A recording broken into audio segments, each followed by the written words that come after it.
فرودگاه بین المللی کلوب در 9 ماه قطع شدن پروازها بنابر پاندemia 24 میلیون سومونی ضرر دیده از شرکت هواپیمایی اورالسکی اویالینی 3 میلیون سومونی قرضدار شده، اکثریت کارمندانش در رخصتی بیمزدند.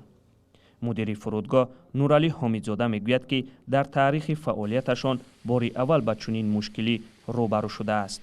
61 نفر کار میکنن، رخصتی بیمورد 148 نفر، 2 نفر در بیمورند. با استفاده از پروازهای چتری، فرودگاه توانست قرض خود را از اورالسکی اویالینی مقداری کمتر کند.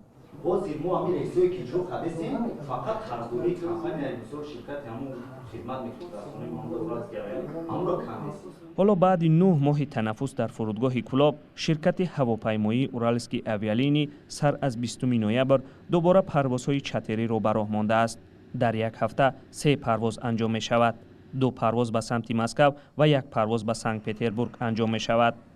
از فرودگاه کلوب اساساً مهاجران کاری استفاده می کنند. آنها در این مدت همیشه باز شدن راههای هوایی به حالت عادی برگشتن پروازها را طلب می کنند.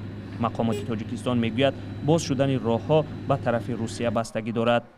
فرودگاه کلوب سال 2006 مقام بین المللی را صاحب گشت و در گذشته نه فقط به روسیه بلکه به قزاقستان و چین هم پرواز انجام میداد. محمود جان رحمتزاده، رادیو آزادی، کلوب.